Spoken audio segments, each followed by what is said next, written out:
karena orang baik akan menurunkan generasi yang baik-baik. Wal baladut thayyibu yakhruju nabatuhu biizni rabbih, tanah yang baik akan menumbuhkan tanaman yang baik. Walladzi khabutha la yakhruju illa nakida, tanah yang tandus akan menumbuhkan tanaman yang tidak baik. Ada yang ngomong Habib, tapi sekarang yang bela Palestina Iran, Syiah.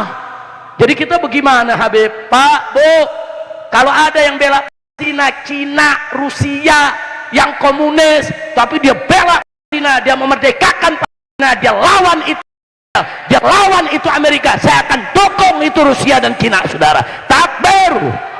Ini bukan persoalan madhab, saudara. Ini persoalan kemanusiaan, persoalan keadilan, persoalan Al-Masjidil Aqsa yang sudah 76 tahun digajah oleh Israel, dan Israel dipersenjatai oleh Amerika dan negara-negara Arab sekitar. Diam, bungkam, nggak berani untuk melawan dua kekuatan tersebut, saudara. Begitu sekarang ada saudara muslim kita dari Iran melawan, dukung. Kalau kita mendukung Iran bukan berarti kita Syiah, tidak. Kita tetap Ahlus Sunnah wal Jamaah. Kita Ahlus Sunnah, siap jaga Ahlus Sunnah, siap bela Ahlus Sunnah, siap mati dalam Ahlus Sunnah. Takbir. Jadi kalau Rusia perang lawan Israel, perang lawan Amerika, merdekain Palestina, kita bela Rusia, apa berarti kita komunis? Enggak.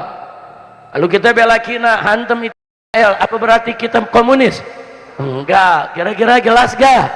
Mudah-mudahan Allah berikan kemenangan kepada umat Islam, agar Allah hancurkan Israel, Allah hancurkan pendukung-pendukung Israel, Allah hancurkan itu semua yang ingin menghancurkan Palestina dan Al-Masjidil Aqsa.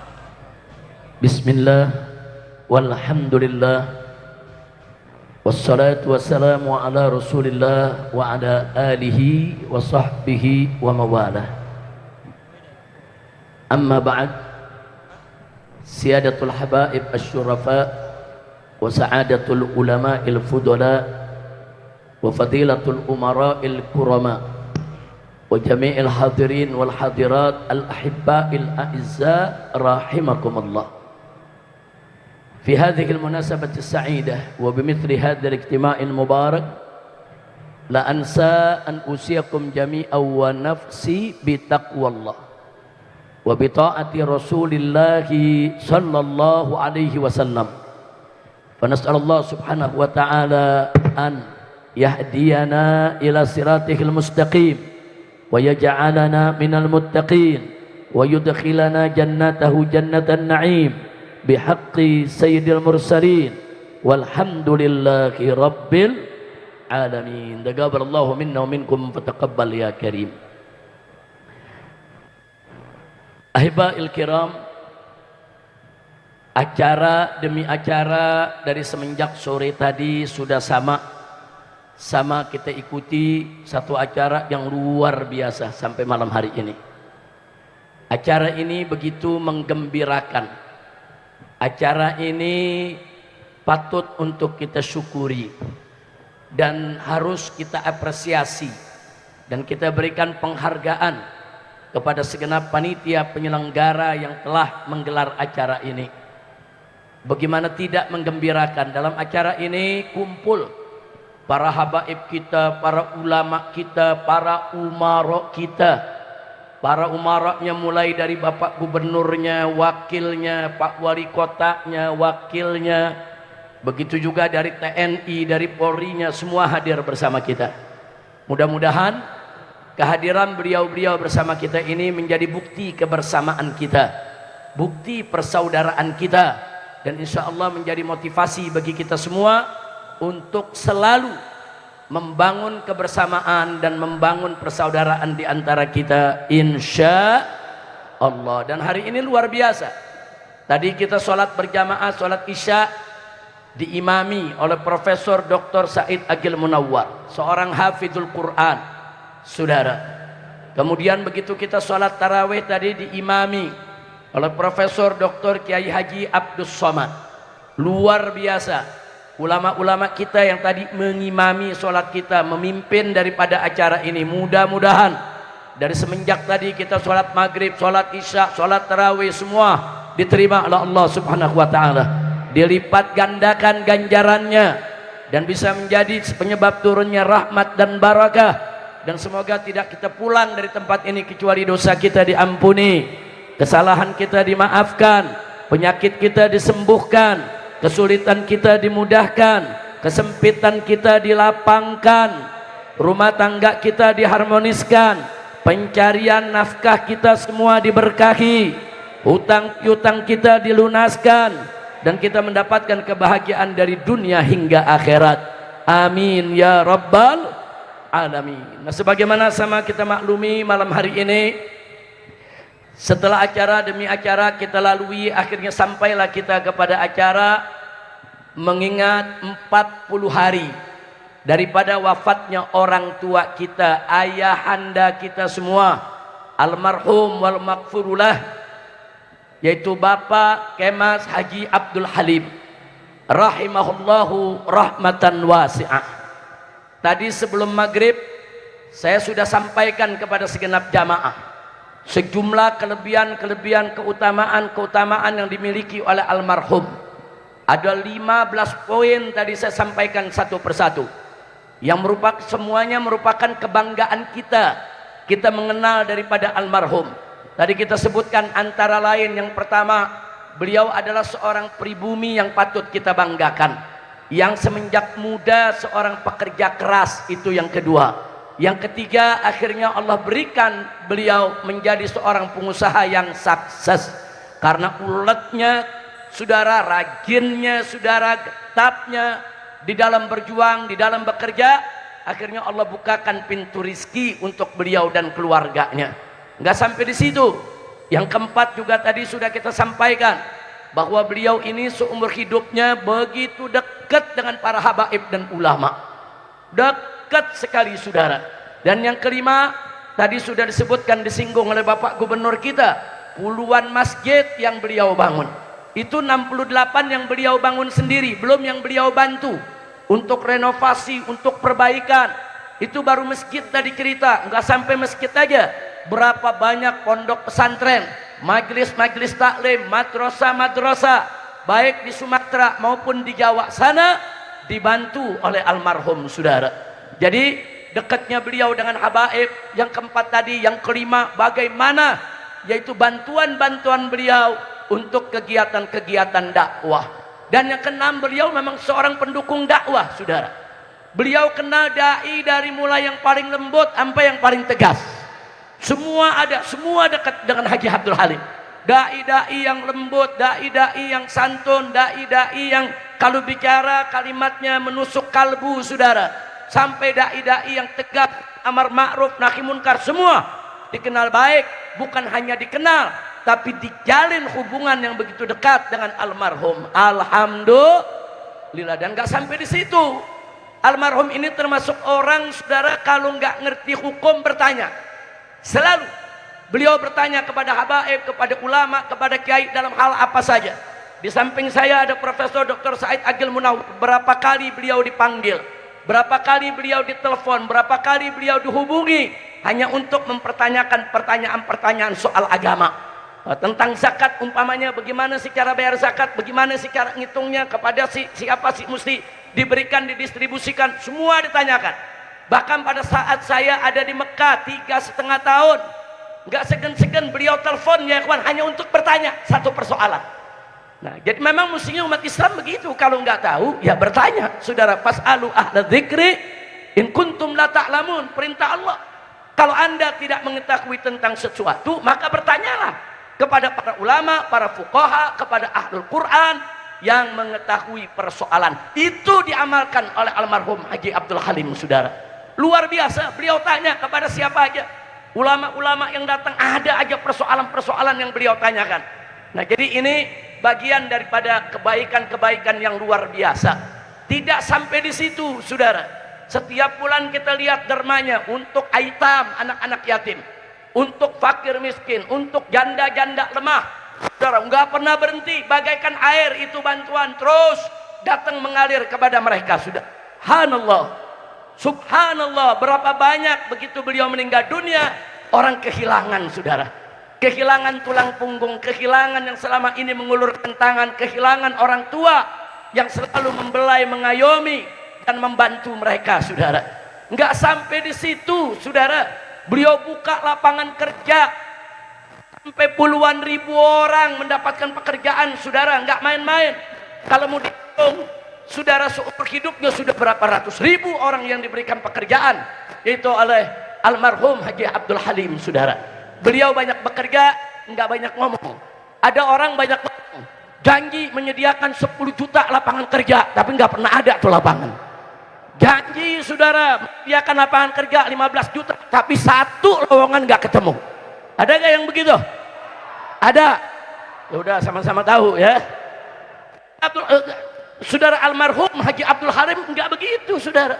Enggak banyak ngomong, enggak teriak, saya sediakan lapangan kerja, saya akan sediakan pekerjaan. Tidak, beliau kerja nyata, buka pabrik, buka kebun, buka usaha, disediakan lapangan kerja untuk masyarakat. Alhamdulillah.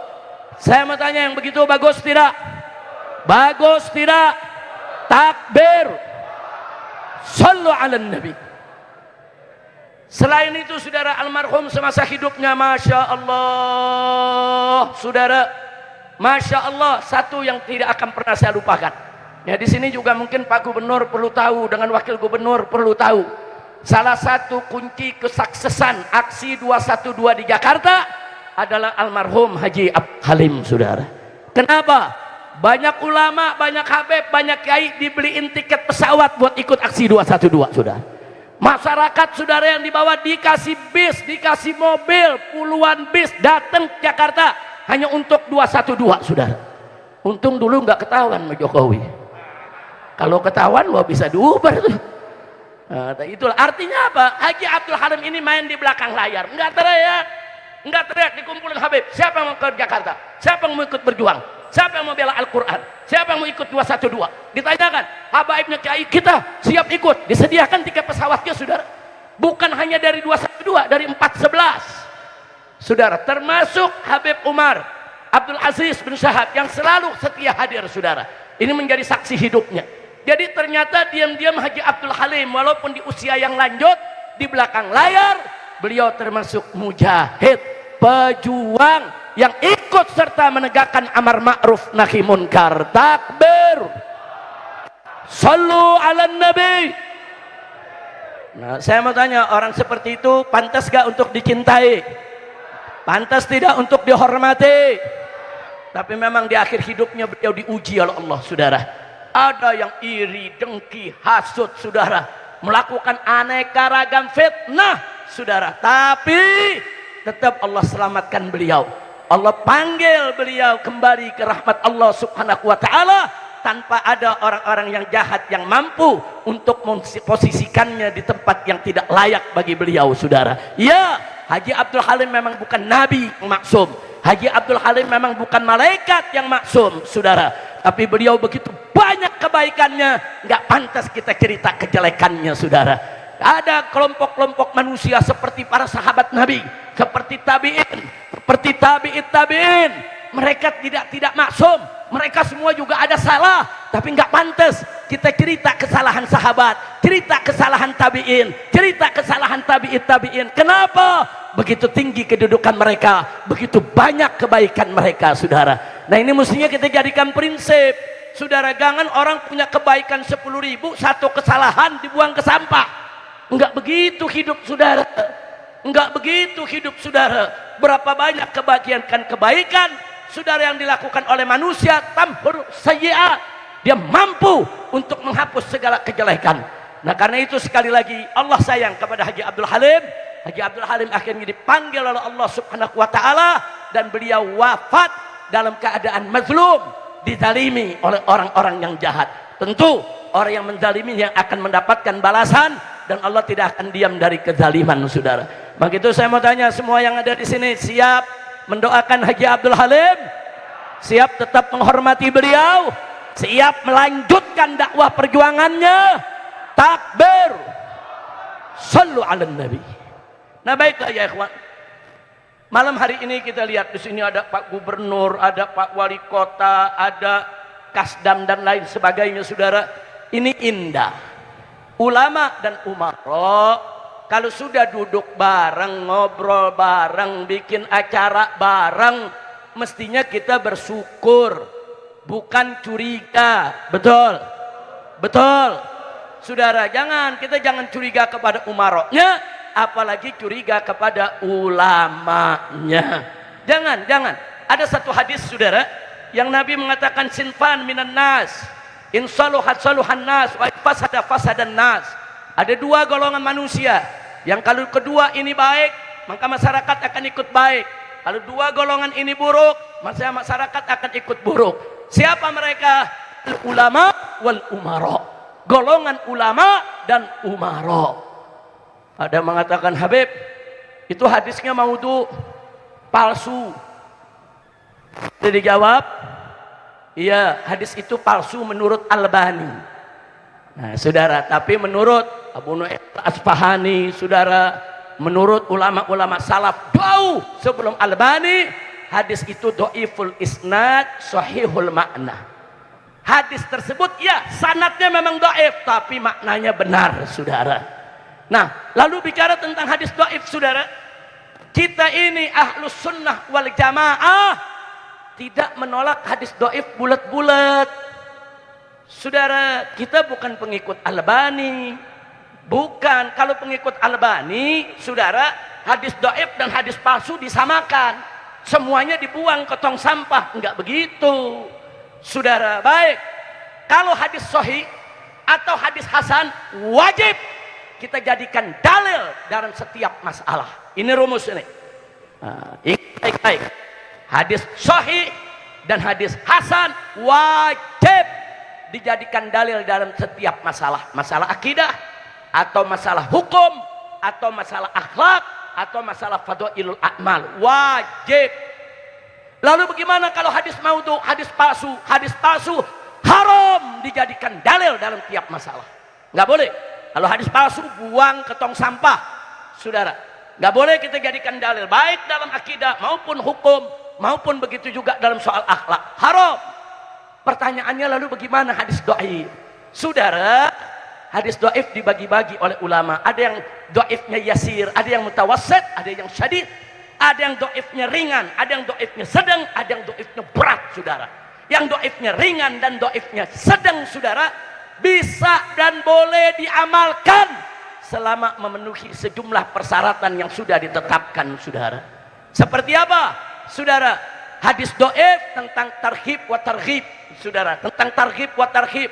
Hadis dhaif untuk dakwah, hadis dhaif untuk memotivasi umat, saudara. Enggak apa-apa, boleh dipakai, silakan, saudara. Seperti apa hadis dhaif, saudara? Utlubul ilma minal mahdi ilal lahdi, dhaif, tapi dipakai oleh ulama di mana-mana tempat. Kenapa? Litarghib, untuk mendorong umat akan mereka belajar setiap saat, saudara. Boleh. Hadis dhaif selama tidak berat, selama dia tidak palsu, boleh untuk dijadikan dalil dalam hal-hal fadhailul a'mal, untuk dakwah, untuk taujih, untuk irsyad, untuk raqaiq, saudara, dan lain sebagainya, dan lain sebagainya. Termasuk hadis yang barusan kita bawa, dhaiful isnad, sahihul makna. Ya, ulama semua terima. Memang ada dua golongan manusia, kalau mereka baik, masyarakat akan ikut baik. Kalau duanya jelek, masyarakat akan ikut jelek. Siapa? Al ulama wal umara. Kalau ulamanya baik, umaroknya baik, niscaya masyarakat akan ikut baik, saudara. Kenapa? Karena ulama membimbing masyarakat ke arah kebenaran dan kebaikan dalam urusan agama, dan umara membimbing masyarakat dalam arah kebenaran dan kebaikan dalam urusan dunianya, saudara. Sehingga masyarakat niscaya akan baik. Tapi kalau sudah umaroknya jelek, ulamanya jelek, umaroknya jahat, ulamanya jahat, kesian, masyarakat akan tersesat, saudara. Na'udzubillah min dzalik. Maka itu saya mau tanya nih semua di sini, mau tidak ulamanya baik? Setuju tidak? Mau tidak umaroknya baik? Dukung tidak? Takbir. Maka itu kita ajak, saudara, kalau ulama dan umara sudah berhubungan baik, kita dorong supaya dua-duanya tidak membuat satu keputusan kecuali yang baik-baik saja, insya Allah. Baik, sebelum saya akhiri, saudara, kemarin ada rombongan ulama diundang oleh presiden untuk buka bersama, bincang dengan presiden, diskusi soal Palestina dan lain-lainnya, saudara. Saya diundang, tapi saya tidak bisa hadir karena saya sedang sakit, kurang sehat. Tapi saya kirim, saya punya menantu, yaitu Habib Hanif bin Abdurrahman Al-Attas, saudara. Nah, kemudian setelah bertemu dengan presiden, saudara, menjelaskan soal board of peace, menjelaskan soal Palestina, menjelaskan soal keadaan negara dan lain sebagainya dan lain sebagainya. Setelah itu ulama-ulama punya pandangan, ulama-ulama menilai. Ada yang kemudian mendukung, ada juga yang tetap tidak mendukung putusan tersebut. Ada yang sampai saat ini tetap mengkritisi. Enggak apa-apa, saudara. Yang penting presiden sudah mengundang ulama, undang kiai, yang diundang nggak main-main, saudara. Kiai-kiai sepuh, pimpinan pondok-pondok pesantren yang godim, saudara, nggak main-main. Dari Lirboyo, dari Tebu Ireng, saudara, dari mana-mana ulama-ulama diundang, saudara. Bagus, saya bersyukur presiden mengundang ulama, mengundang habaib, mengundang kiai, diajak diskusi, memaparkan rencana-rencananya. Ulama mengkritisi, bagus, memang mestinya begitu. Kalau perlu tiap bulan diskusi dengan ulama, betul? Takbir. Cuman kadang-kadang ada bocil-bocil kurang ajar. Tahu bocil ya? Nah, kalau bocil nih bahasa gen Z apa gen alpha nih? Kurang ajar, ulama langsung dimaki-maki, saudara. Apa dia bilang? Ini ulama-ulama kalau udah masuk istana keluar mereka jadi budak hawa nafsu. Mereka semua tersesat. Mereka semua ngejilat. Innalillahi wa inna ilaihi raji'un. Enggak boleh begitu suudzon. Ada lagi yang lebih kurang ajar. Apa dia bilang? Walaupun sejuta ulama sudah setuju kepada presiden, saya tetap tidak setuju. Kayak lebih hebat dari ulama dia. Enggak tanggung-tanggung dia bilang, sejuta ulama walaupun sudah sepakat tetap saya tolak. Ente siapa, Cil? Ente siapa? Kalau sudah sejuta ulama sepakat, itu bisa ijma itu, saudara.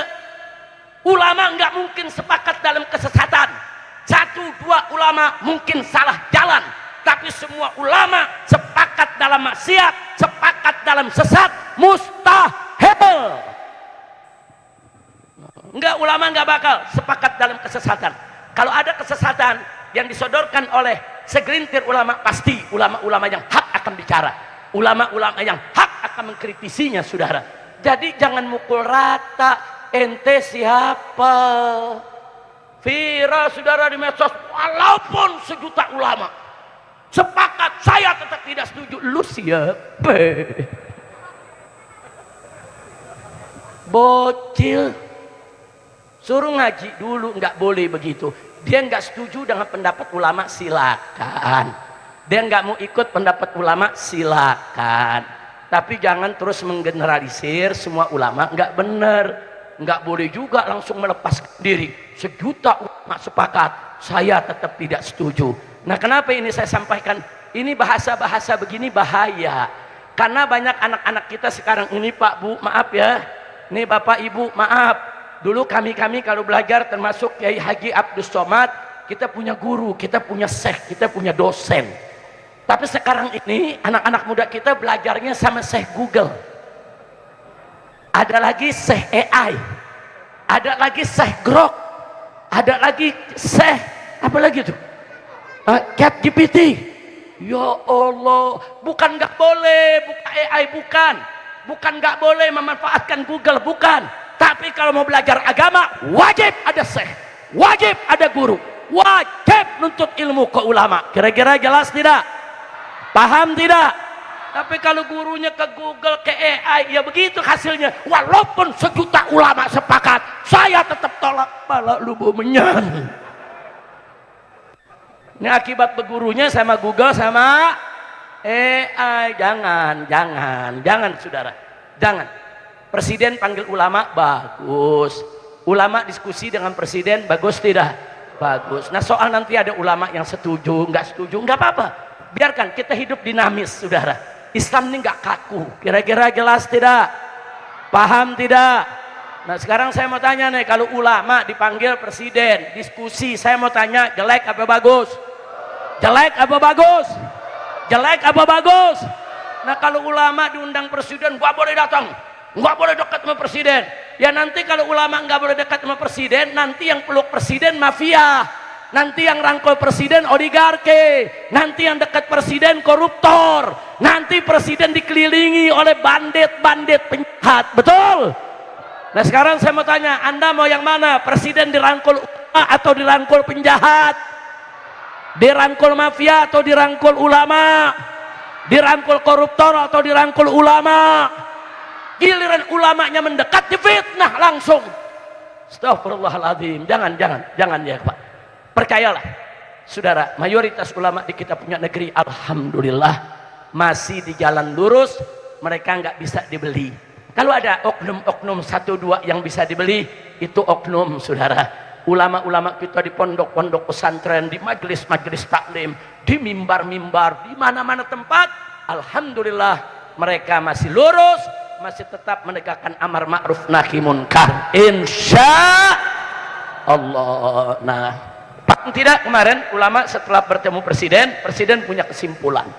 Presiden berjanji, baiklah kalau para ulama khawatir keterlibatan Indonesia itu dibom di lembaga perdamaian Palestina karena di sana ada Amerika dan Israel, kami akan pelajari dan kami akan lihat. Kalau memang nanti kami lihat, oh nggak ada manfaatnya, oh ternyata benar bahaya nih buat kami akan mundur. Paling tidak itu satu komitmen. Presiden udah sampaikan, kita lihat aja ke depan. Mudah-mudahan kita tidak terjebak dalam permainan Amerika dan Israel. Amin, amin ya Rabbal Alamin. Saya mau tanya semua di sini, siap bela Palestina? Siap bela Palestina? Takbir. Ada yang ngomong Habib, tapi sekarang yang bela Palestina Iran, Syiah. Jadi kita bagaimana Habib? Pak, Bu, kalau ada yang bela Palestina, Cina, Rusia, yang komunis, tapi dia bela Palestina, dia memerdekakan Palestina, dia lawan itu Israel, dia lawan itu Amerika, saya akan dukung itu Rusia dan Cina saudara. Takbir. Ini bukan persoalan madhab saudara, ini persoalan kemanusiaan, persoalan keadilan, persoalan kemerdekaan Al-Masjidil Aqsa yang sudah 76 tahun digajah oleh Israel dan Israel dipersenjatai oleh Amerika dan negara-negara Arab sekitar Palestina diam, bungkam, nggak berani untuk melawan dua kekuatan tersebut saudara.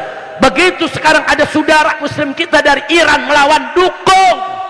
Kalau kita mendukung Iran bukan berarti kita Syiah, tidak, kita tetap ahlus sunnah wal jamaah. Kita ahlus sunnah, siap jaga ahlus sunnah, siap bela ahlus sunnah, siap mati dalam ahlus sunnah.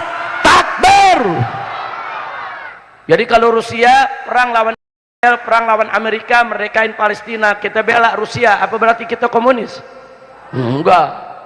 Kalau kita bela Cina, hantam Israel, apa berarti kita komunis? Enggak. Kira-kira jelas gak? Tapi saya sepakat, akidah ahlus sunnah bentengi, akidah ahlus sunnah jaga. Yang di luar ahlus sunnah saudara, jangan coba-coba untuk merusak ahlus sunnah. Mudah-mudahan Allah berikan kemenangan kepada umat Islam. Amin ya Rabbal Alamin. Maka itu di malam hari ini saudara, mudah-mudahan dengan karamahnya para ulama kita, para kiai kita yang hadir di tempat kita, begitu juga dengan kebaikan daripada almarhum, kita tawassul supaya Allah memberikan kemenangan kepada umat Islam, agar Allah hancurkan Israel, Allah hancurkan pendukung-pendukung Israel, Allah hancurkan itu semua yang ingin menghancurkan Palestina dan Al-Masjidil Aqsa. Ala hadhihi niyya wa li kulli niyatin salihah wa li azamatil Fatihah bi sirril Fatihah.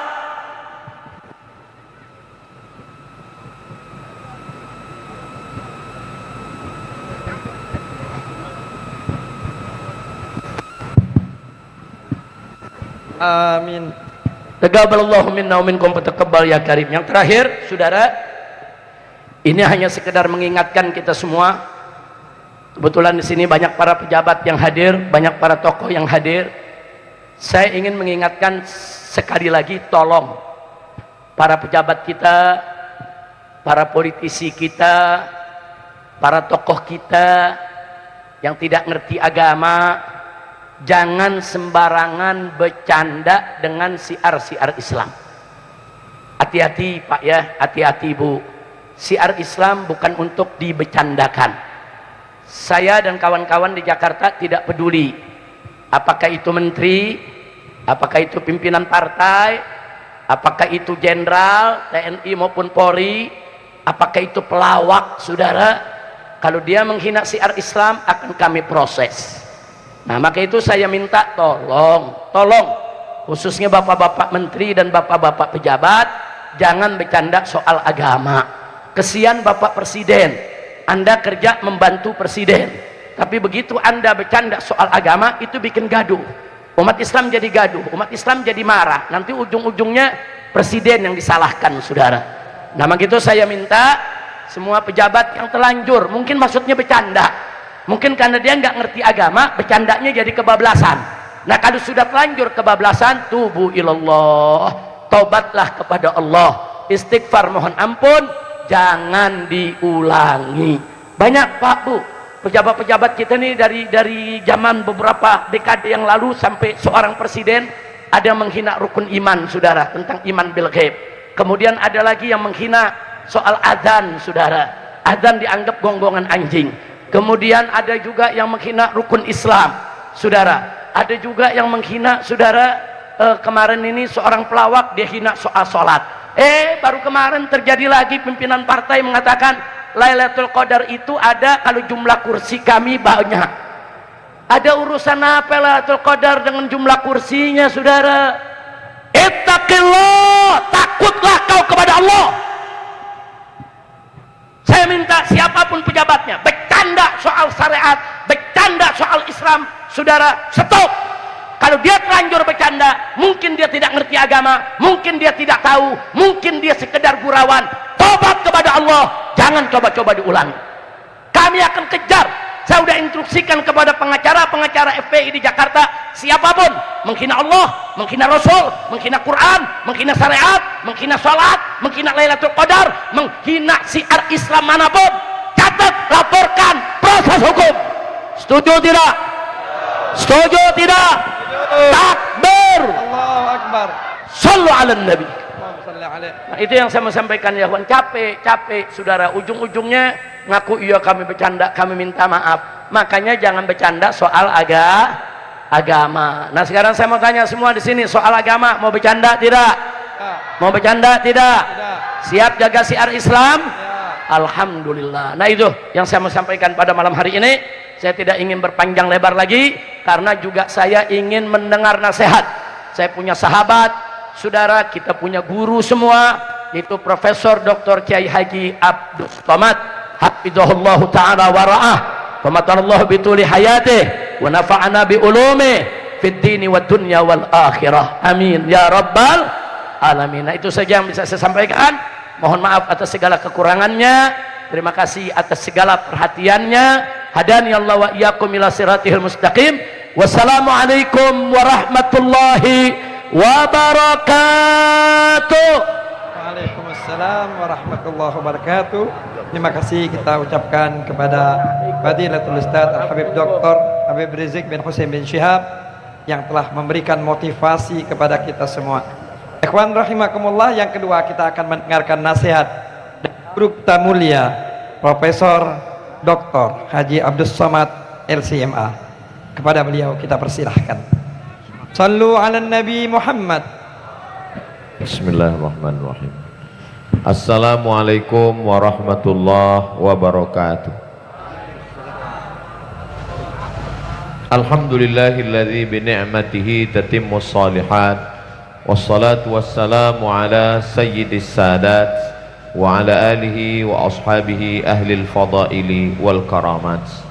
Allahumma allimna ma yanfa'una wanfa'na bima 'allamtana innaka antal alimul hakim. Rabbi shrah li sadri wa yassir li amri wahlul 'uqdatam min lisani yafqahu qawli. Yang pertama, kalau mau melihat orang baik, lihat setelah meninggal.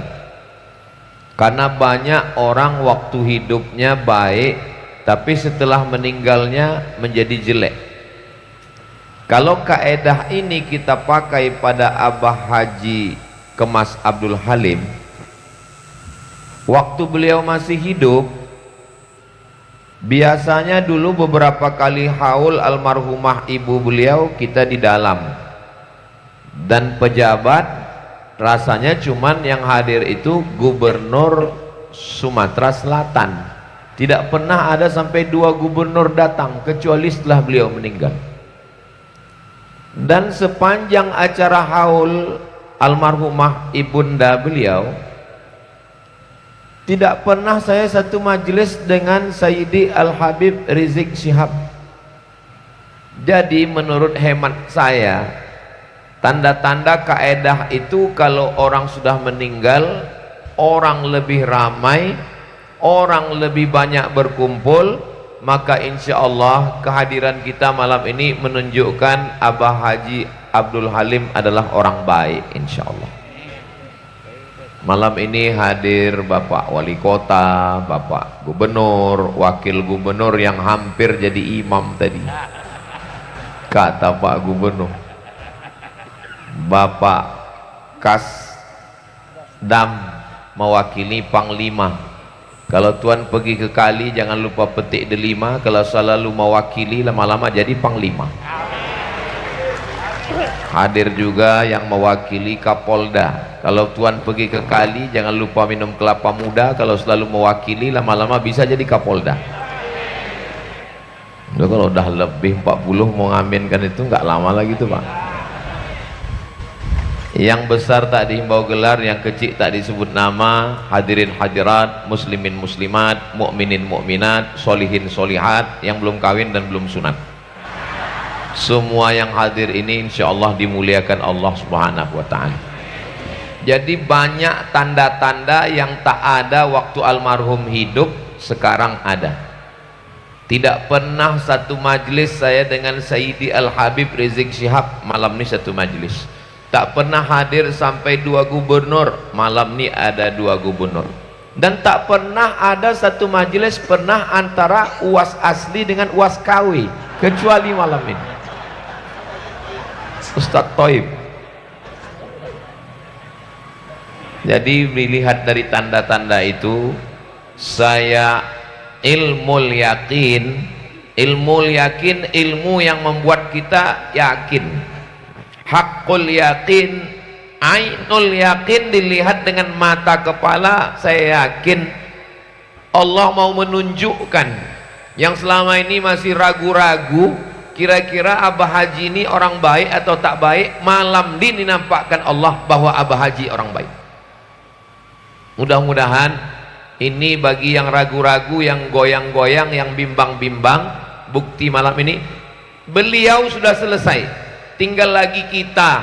Mudah-mudahan kita juga nanti setelah kita meninggal ditunjukkan Allah tanda-tanda kebaikan kita insya Allah.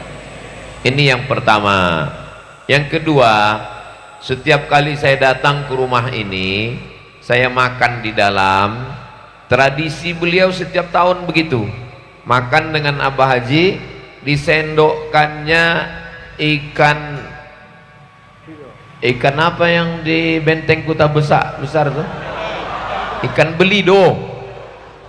Pasti disendokkannya itu. Dia suka sekali menyendokkan ikan belido ke piring saya. Jadi jarang-jarang saya ke rumah orang menyendokkan ke piring saya. Tinggal ke mulut saya saja yang tidak disendokkan almarhum. Dia melihat saya bukan sebagai ustadz, saya rasakan itu. Dia tidak melihat saya sebagai seorang Ustadz Abdul Somad. Dia lebih melihat saya sebagai seorang anak, karena saya sebaya dengan anak-anak beliau. Tapi mulutnya tidak pernah mengatakan itu. Tapi almarhumah ibu pernah. Kata ibu, Ustadz Somad ini anak saya. Di situ saya paham. Karena memang laki-laki itu tidak mengungkapkan kata-kata. Perempuan biasanya lebih mau berbicara. Kalau laki-laki itu diam aja, laki-laki itu menyimpan rasanya. Tapi dari bahasa tubuhnya, dari bagaimana dia mengambilkan ikan, menyendokkan, saya makan ini nggak bisa banyak. Nah beliau itu kalau sendok disendokkannya semua. Jadi kalau saya makan dekat beliau tuh berpikir saya cemanalah menghabiskannya ini. Dan saya merasakan itu. Dulu saya punya ayah angkat sudah meninggal. Setiap makan di dekat dia disendokkannya nasi, disendokkannya gulai, disendokkannya ikan, sampai saya takut ini nggak habis. Lama saya tidak merasakan itu, sampai akhirnya saya ketemu dengan Abah Haji Alim dan dia melakukan hal yang sama. Rasa itu saya temukan kembali sampai akhirnya setiap Ramadan dari sebelum Covid sampai 2020 Covid, 2021, 2022, 2023, 2024, 2025. Tahun lalu kita tetap buat walaupun beliau di rumah sakit. Habis itu kita menjenguk di rumah sakit. Rupanya tahun ini meriah, tapi insya Allah jasad beliau yang tidak bersama kita, tapi beliau tetap melihat amal kita malam ini insya Allah. Itu yang kedua. Yang ketiga, beliau bercerita ke saya tentang masa kecilnya. Kata beliau, aku jual kue waktu kecil Ustaz. Beliau jual kue, sisakan itu. Beliau mau menceritakan bahwa beliau bukanlah orang yang lahir lalu disediakan permadani merah. Beliau bukan orang yang ditabur bunga-bunga. Beliau penuh dengan perjuangan. Maka saya tulis dalam kata sambutan saya di sini bahwa beliau adalah seorang perintis. Beliau adalah seorang pejuang. Kita sebagai orang Indonesia, orang Sumatera, bil khusus lagi Sumatera Selatan, bangga karena ada pengusaha pribumi yang berhasil sukses di level nasional internasional. Mudah-mudahan ke depan saya minta penulis yang bagus supaya keluarga almarhum Haji Umar untuk mensupport menuliskan biografi beliau supaya anak-anak muda kita tidak kehilangan tokoh, supaya ada yang dibaca. Ini kata sambutan dari orang-orang bagus, tidak ada yang salah, tapi digali lagi bagaimana masa beliau supaya orang punya keteladanan dari seorang pribumi Indonesia Sumatera Selatan yang berhasil punya usaha bisnis yang menerima begitu banyak lapangan kerja, menyediakan lapangan kerja untuk masyarakat. Mudah-mudahan itu nanti terwujud lagi di masa akan datang, entrepreneur muda insya Allah. Yang keempat, beliau mengatakan, Ustadz Somad, dulu saya membuat bambu, lalu bambu itu ditutup dengan terpal plastik, dan ibu beliau mengatakan, nanti kalau saya meninggal kamu buat haul, rezeki kamu berlimpah. Dan dia sangat yakin dengan itu.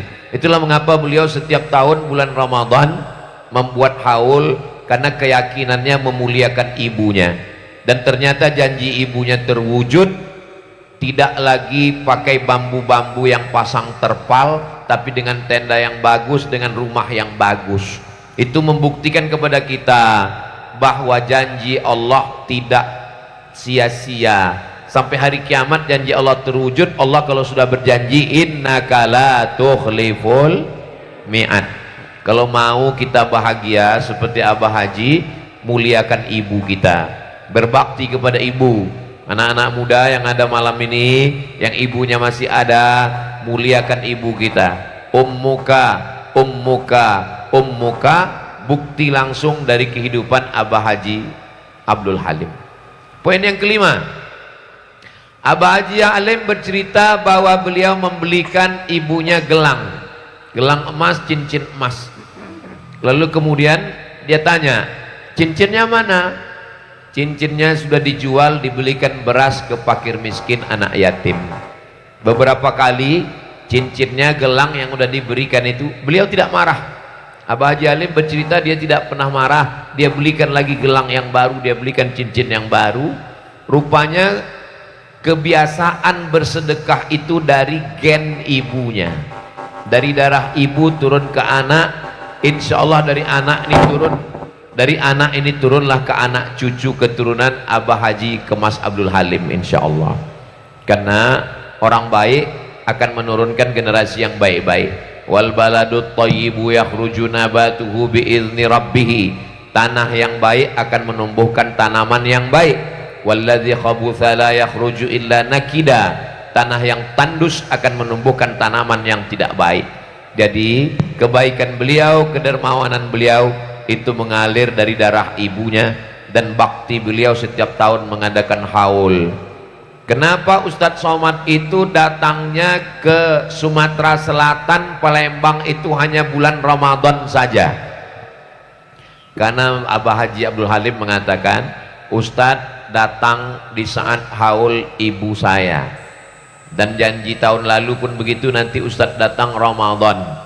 Saya ke setiap provinsi itu datang sekali. Ke Jambi saya datang setahun sekali Pak Gubernur. Ke Sumatera Selatan saya juga datang setahun sekali. Datang hari Jumat, Sabtu, Ahad, Senin pulang. Saya besok Senin pulang. Hanya 3 malam. Gak boleh lebih, dikhawatirkan buka cabang. Nah, jadi memang saya datang kemari bulan Ramadan supaya tidak sampai 2-3 kali datang, ditempatkan dengan haulnya almarhumah ibunda beliau. Jadi kalau ada yang bertanya-tanya kenapa Ustadz Somad itu datangnya Ramadan, itulah supaya menempatkan dengan haul itu, itulah kenapa datang Ramadan. Dan rupanya malam ini 2 acara, haul sekalian memperingati 40 hari Abah Haji Kemas Abdul Halim. Poin yang ke-6, yang ke-6 adalah beliau bercerita ke saya, Ustadz Somad, ya, anak saya suruh buka rumah makan, laris Ustadz, modalnya sebungkus 10.000, dijual berapa Abah Haji? Dijual 6.000. Saya sangka saya salah dengar, modalnya berapa? 10, dijual 6, patutlah laris. Apa sebetulnya yang ingin Abah Haji ajarkan? Saya ingin anak saya tahu nilai uang. Maka saya suruh dia jual nasi. Pagi dia sudah belanja ke pasar, dia bangun pagi, dia ke pasar, dia beli ikan, dia beli sayur, dia punya karyawan, dia memanage. Tujuannya supaya dia tahu nilai uang. Karena kalau hanya dikasih uang, dia sangka uang ini tumbuh turun dari langit.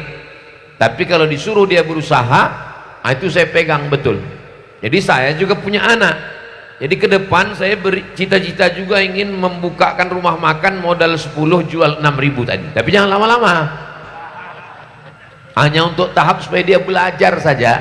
Paling tidak dia pergi ke pasar, bangun pagi, dia berdoa, dia punya karyawan, dia tahu nilai uang. Jadi Abah Haji ini walaupun dia punya rezeki yang melimpah, tapi kepada anak-anaknya dia cerita sendiri, dia tetap dengan pendidikan yang ketat yang luar biasa. Nah, ini poin yang ke-5. Poin yang ke-6, dibawanya saya masuk ke kamar, ditunjukkannya buku besar, dia tulis tangan sendiri angka-angkanya itu, berapa keuntungan, berapa infak sodakoh, berapa zakat, ditulisnya detail. Menengok itu saya terasa malu, karena saya beberapa tahun udah nggak nulis lagi. Kita sekarang menulis sudah pakai WhatsApp, menulis pakai laptop. Ketika laptopnya kena virus, tulisan hilang. Beliau berkasnya masih ada. Kenapa? Dia detail menulis dengan tangannya. Dan saya pikir yang membuat salah satu ingatan kuat itu ya karena menulis itu. Dulu 10 tahun yang lalu kami membuka sekolah tinggi paperless, paper kertas, les nggak ada kertas. Karena waktu itu pakai touch screen, semua anak-anak dikasih iPad. Ternyata sekarang di Eropa tidak boleh lagi anak sekolah pakai iPad, mesti balik ke kertas. Karena beda rasanya menulis di kertas, melihat buku dengan melihat PDF yang ada di laptop, yang ada di iPad, yang ada di komputer. Jadi orang coba-coba sebetulnya. Dan Abah Haji tetap istiqomah dengan tulisan-tulisannya. Maka menulislah. Saya siapkan 1 buku di rumah dan saya menulis diari, menulis biografi. Itu saya terinspirasi dari beliau. Menulislah supaya orang di masa akan datang tahu bahwa kau pernah hidup di masa lalu. Berapa waktu yang lalu meninggal seorang ulama ahli mazhab Syafi'i, Syekh Dr. Hasan Hitung, dan beliau menulis bukunya itu tulis tangan. Dia tulis tangan, baru diserahkan ke percetakanlah nanti yang akan menulis dalam bentuk Word di laptop, baru jadi buku. Tapi buku aslinya ditulisnya dengan tulis tangan. Jadi saya belajar betul dari melihat kehidupan beliau. Poin yang ketujuh, ketika beliau di rumah sakit, saya datang ke situ. Apalah yang sangat menyusahkan hati Abah Haji, saya tanya. Apa? Bahwa dia sakit? Ya, dia sudah tua. Usia yang dititipkan Allah lebih dari usia Nabi Muhammad SAW. Ditunjukkannya lah gelang yang dipasang di kakinya. Orang yang umur 80 sekian tahun tidak akan mungkin lari kemana. Dia tidak akan mungkin berkhianat. Tidak akan mungkin ada pesawat pribadi membawa dia lari kemana-mana. Apa gunanya gelang itu dipakai di kakinya? Jadi pejabat-pejabat kita walaupun tidak hadir, tapi tolong kalau tahu namanya, sharekanlah video ini supaya dia berpikir, apalah ta'qilun. Ini pengusaha anak bangsa yang sudah berjasa membuka lapangan kerja, membangun masjid, membantu fakir miskin. Di akhir hayatnya, usia tuanya, mengikat kakinya dengan alat. Itu saya tanya betul, apalah yang paling merisaukan Abah Haji? Ditunjukkannya, inilah yang merisaukan saya. Sulit kita untuk merasakan apa yang sedang dia rasakan.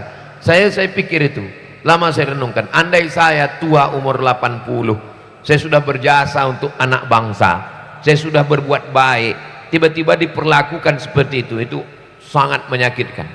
Saya hanya diam mendengar. Saya tahu beliau bercerita itu, dia tidak minta solusi, karena dia pun tahu bahwa saya lemah, saya tidak bisa saya menolong beliau. Saya bukan pejabat, saya bukan TNI, saya bukan tentara, saya bukan polisi, saya bukan hakim, saya bukan pengusaha. Tapi dia bercerita itu, saya pikir dengan bercerita itu, setelah itu pikiran dia plong, lepas. Dia sudah bercerita ke saya, bercerita tentang, saya sudah buat ini Ustaz, saya sudah buat ini, tapi saya diperlakukan seperti ini.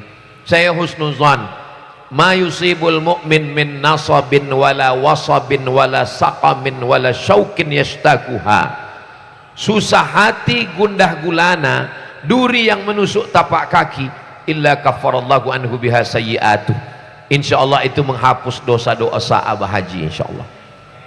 Pahala beliau mengalir banyak. Berapa santri, berapa pondok pesantren, setiap dai, ustadz-ustadz yang meninggal dunia sampai anaknya diperhatikan, dikirimkannya itu detail tulisannya, ada semua, kain sarung, baju, dikirimkannya semua. Kalaupun ada dosanya sedikit, maka kalau ada orang yang sakit, sesungguhnya apa kata Nabi, hatta tamshi alal ardi makanat alaihi khati'ah. Pada orang-orang yang baik itu senantiasa diberikan Allah kesakitan, kesulitan, kesusahan, kepayahan, supaya dia berjalan di atas muka bumi tak ada dosanya sedikit pun. Dan insya Allah Allah mengampunkan segala silap salah Abah Haji Kemas Abdul Halim, insya Allah. Poin yang ke-8, bahwa beliau mengatakan kepada saya, Ustadz Abdul Somad, apakah yang kulakukan ini salah? Saya sudah sedekah Ustaz, saya sudah membangun masjid Ustaz, saya sudah buat ini Ustaz. Ya Pak Haji, kenapa saya masih dikerjai orang? Kenapa usaha saya masih diganggu orang? Apa salah saya? Ini pertanyaan Abah Haji ini dan nggak ada dalam kitab fikih. Lama saya mencoba merenung, akhirnya saya menemukan jawaban. Saya jawab saat itu, Abah Haji diuji Allah dengan umur Abah Haji lulus, karena umur Abah Haji digunakan untuk buat baik. Ya Pak Ustaz. Abah Haji diuji Allah dengan harta, Abah Haji lulus. Abah Haji tidak mencuri, Abah Haji tidak buat maksiat, maka ibadah harta Abah Haji lulus. Tapi ada satu ibadah yang Allah kasih ke Abah Haji. Ibadah apa itu Pak Ustadz? Ibadah sabar menerima ketetapan Allah. Sesungguhnya yang sedang Abah Haji rasakan itu adalah ujian dari Allah. Ujian umur lulus, ujian anak lulus, ujian keluarga lulus, ujian harta lulus. Abah Haji sedang diuji dengan ujian sabar. Dan Abah Haji jangan lupa, ujian sabar itu balasannya innama yuwaffas sabiruna ajrahum bighairi hisab. Balasannya tidak bisa dihitung Abah Haji. Dan dia mengangguk mendengar, oh berarti ini ujian untuk saya ya Ustadz. Iya Abah Haji, kalau Abah Haji lulus, insya Allah balasannya surga Jannatul Firdaus untuk Abah Haji. Saya jawabkan begitu kepada beliau, saya ceritakan malam ini. Poin yang ke-9, saya tidak pernah berani untuk maju ke depan menjadi imam berceramah kalau ada orang hafal Quran. Tiba-tiba Abah Haji meminta saya jadi imam, bukan di depan orang hafal Quran. Dikumpulkan di dunia ini orang hafal Quran, dan dialah dewan jurinya di Makkah Al-Mukarramah. Namanya Profesor Dr. Kiai Haji Sayyid Agil Munawar. Tiba-tiba pas tahun pertama dia bilang, Ustadz nanti Habib Sayyid Agil Munawar imam Isya, Ustadz maju ke depan. Saya bilang nggak bisa Abah Haji, pokoknya Ustadz maju. Saya izin kepada Prof. Habib, izinkan saya maju, disuruh Abah, silakan maju ke depan. Di tahun pertama. Jadi saya tak berani maju, tapi karena diminta beliau untuk maju, diminta beliau untuk ceramah di depan beliau. Tahun pertama saya ragu, tahun kedua saya mulai terbiasa, sampai akhirnya beliaulah, rupanya beliau mau mendidik saya, berani-beranikan ceramah di depan alim ulama. Bukan berarti kita kurang ajar, tapi untuk mendidik. Begitu cara beliau. Jadi saya tidak melihat beliau sebagai jamaah, saya melihat beliau sebagai seorang tua yang ingin mengajarkan saya, mendidik saya supaya saya berani bicara namun tetap menjaga adab-adab. Ada Habib Umar Abdul Aziz, ada Sayyidil Habib Rizik Syihab, ada Sayyidil Habib Profesor Dr. Sayyid Agil Al-Munawar beserta guru-guru kita Al-Habaib Al-Afadil Al-Ulama Al-Ajila. Akhirnya saya terbiasa berbicara, tapi saya tetap menjaga adab-adab, tata krama, sopan santun, budi bahasa. Jadi kalau ditanya kenapa Ustadz berani ngomong di depan para ulama, Abah Haji itulah yang mendidik saya, tapi tidak dengan cara seorang guru, tapi dengan cara beliau. Saya pikir setelah beliau meninggal saya nggak jadi imam lagi. Makanya saya bilang ke Ustadz Kemas Ali, Ustadz Kemas Ali, ya nanti setelah selesai tarawih nanti di sana baru kita ke sana. Saya bilang habiskan dulu tarawih di sana. Kata Ustadz Kemas Ali, bahaya ini, marah nanti Haji Umar, kata beliau. Nah, akhirnya kami datang, mohon maaf kami terlambat datang karena macet di jalan, lalu kemudian sampai masuk, akhirnya kami melaksanakan sholat, dan mudah-mudahan sholat kita tadi diterima Allah Subhanahu wa Ta'ala dan pahalanya mengalir juga untuk Abah Haji insyaallah. Yang terakhir, poin yang ke-10, wa qul i'malu, beramallah kamu. Beramallah. Yang melihat amal kita itu 3. Yang pertama, fasayarallah, Allah melihat. Yang kedua, wa rasuluhu, Rasulullah melihat. Yang ketiga, wal mu'minun, orang beriman melihat. Kata Imam Abul Fida Ismail Ibnu Katsir dalam tafsir Al-Qur'anil Azim, orang beriman melihat maksudnya orang tua yang sudah meninggal melihat amal anaknya. Abah Haji ke Mas Abdul Alim malam ini melihat amal anak-anaknya yang melaksanakan acara ini seperti orang menonton live streaming.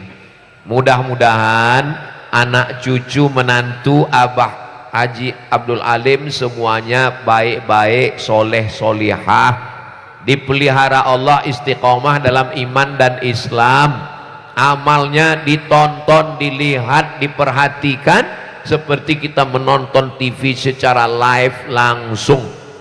Wa qul i'malu, beramallah, fasayarallah, Allah yang akan melihat, wa rasuluhu, Rasulullah, wal mu'minun, orang beriman. Orang yang sudah meninggal sebut baik-baiknya saja, Udhkuru mahasina mautakum, orang meninggal sebut yang baik-baik. Adapun yang tak baik tak usah kita sebut, karena manusia ini tak ada gading yang tak retak, tak ada tebu yang tak bebongkol. Segemuk-gemuknya ikan ada tulangnya, sekurus-kurusnya ikan ada dagingnya. Sejelek-jeleknya orang ada baiknya, sebaik-baiknya orang ada buruknya. Kalau kawan kita itu baik terus, berarti dia malaikat.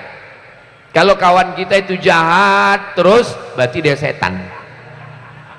Kawan saya setengah setan Pak Ustadz, dia manusia berarti. Nah, jadi tutupi aibnya, lupakan kebaikan diri kita, ingat-ingat kesalahan kita. Lupakan kesalahan orang, ingat-ingat kebaikan dirinya. Mudah-mudahan kita dijaga, dipelihara Allah Subhanahu wa ta'ala. Tadi saya mulai jam setengah 10 kurang 5, sekarang sudah jam 5 lewat 5, 30 menit sesuai dengan botolnya 300 ml. Itulah yang dapat saya sampaikan. Terima kasih segala perhatian, mohon maaf segala kesilapan dan kekhilafan. Ingat, kita malam ini dikumpulkan orang yang sudah meninggal. Berapa banyak orang hidup mau mengumpulkan orang nggak bisa, tapi ada orang sudah meninggal bisa mengumpulkan orang hidup. Itulah dia Abah Haji Kemas Abdul Halim. Mudah-mudahan Allah membalas segala kebaikannya dan keluarganya diberikan kesabaran, ketabahan, kekuatan menjaga nama baik beliau. Kami, saya semuanya dari hati yang paling dalam melihat Abah Haji Halim sebagai orang tua, melihat beliau sebagai orang baik. Saya bersaksi demi Allah, Abah Haji Kemas Abdul Halim adalah orang baik. Terima kasih atas segala perhatian, mohon maaf segala kesilapan. Saya tutup dengan pantun penutup, menangkap puyuh di Bukit Selasih. Thank you dan terima kasih. Wassalamualaikum warahmatullahi wabarakatuh.